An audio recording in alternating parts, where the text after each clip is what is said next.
Bukti valid pembelian jet tempur Rafale datangkan kemujuran bagi Indonesia. TNI AU rasakan manfaat signifikan. Seperti dilansir laman berita resmi, Indonesia saat ini terus memperkuat ketahanan udaranya di bawah kendali Menteri Pertahanan Prabowo Subianto. Namun, siapa sangka sebagaimana yang dikutip dari sebuah artikel yang berjudul Bukti Valid Pembelian Jet Tempur Rafale Datangkan Kemujuran bagi Indonesia, TNI AU rasakan manfaat signifikan. Benarkah yang diberitakan laman berita tersebut? Apakah benar pembelian jet tempur Rafale datangkan kemujuran bagi Indonesia? Mari kita kupas berita ini lebih lanjut. Usaha untuk terus memperkuat pertahanan wilayah udara bukan tanpa sebab. Wilayah udara merupakan salah satu hal terpenting dalam upaya pertahanan militer suatu negara. Hal itu terjadi karena hampir setiap peperangan modern yang terjadi selalu menggunakan serangan udara sebagai garda terdepan atau sebagai pembuka perang. Berbagai macam konflik di beberapa tahun belakang seperti yang terjadi di Kosovo, Afghanistan, Libya, Irak, Suriah, hingga Ukraina menjadi bukti nyata bahwa pertahanan udara begitu penting. Kejadian paling membekas yakni tanggal 11 September yang juga memberikan gambaran besar. Pada kejadian tersebut, dunia dikejutkan dengan serangan udara di Menara Kembar WTC yang hampir 3.000 orang. Dilansir dari laman Dassault Aviation, peristiwa tanggal 11 September juga memberikan gambaran besar bahwa dalam masa damai adalah sangat penting untuk wilayah udara nasional. Itulah yang kemudian menjadi latar belakang bagi Dassault Aviation yang bekerja sama dengan Angkatan Udara Prancis untuk membuat jet tempur Rafale. Sebagai produsen jet tempur terandal, misi Dassault Aviation ternyata beriringan dengan kebutuhan Indonesia untuk melakukan penambahan armada tempur udara utama. Hal itu terjadi karena menurut data Global Firepower, kekuatan tempur udara Indonesia masih belum mencukupi. Untuk sampai pada kata sepakat membeli Rafale, Indonesia ternyata mengalami berbagai lika-liku terlebih dahulu.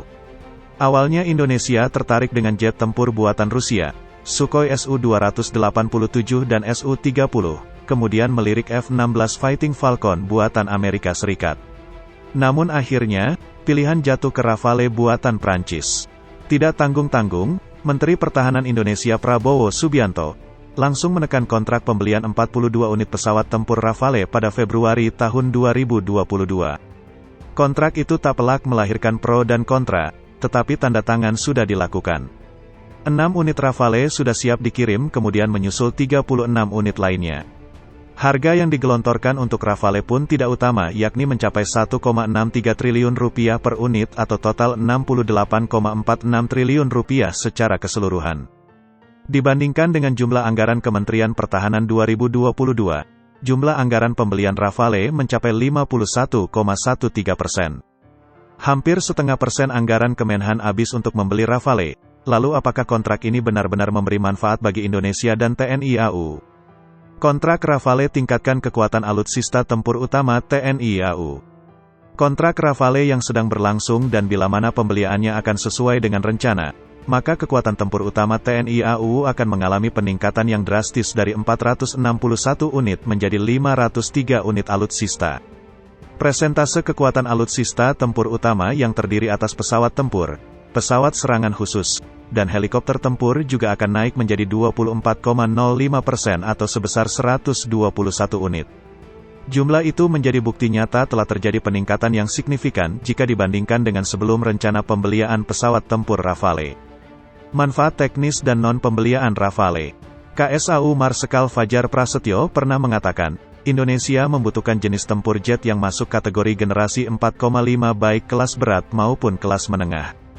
Dari pernyataan tersebut, akhirnya dapat dijabarkan mengapa akhirnya pemerintah Indonesia menjatuhkan pilihan kepada Rafale. Dilansir dari Puskaji Anggaran, pertimbangannya ternyata didasarkan pada aspek teknis dan non-teknis.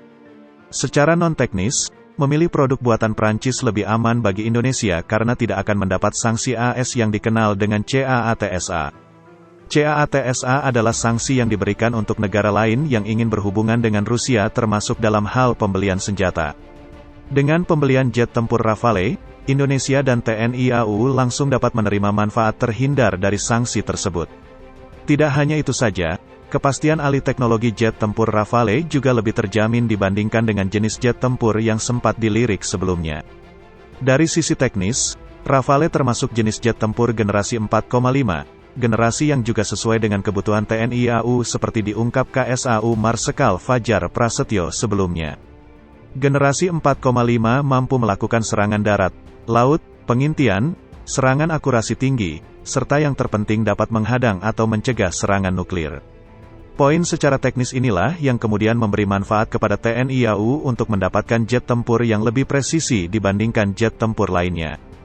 Manfaat lain di luar teknis dan non-teknis adalah dapat dipastikan kekuatan tempur Angkatan Udara Indonesia akan menjadi yang terkuat di Asia Tenggara setelah pembelian 42 unit Rafale telah terpenuhi secara keseluruhan. Akan tetapi, Indonesia tetap harus selalu berbenah karena perkembangan situasi geopolitik global yang saat ini tidak menentu terlebih setelah dimulainya invasi Rusia ke Ukraina. Dengan terus berbenah dan terus memperkuat armada tempur utamanya baik di Angkatan Darat, Laut, maupun Udara, Indonesia akan mampu mempertahankan kepemilikan negaranya dan mampu melindungi diri dari serangan musuh jika sewaktu-waktu terjadi perang dengan negara lain.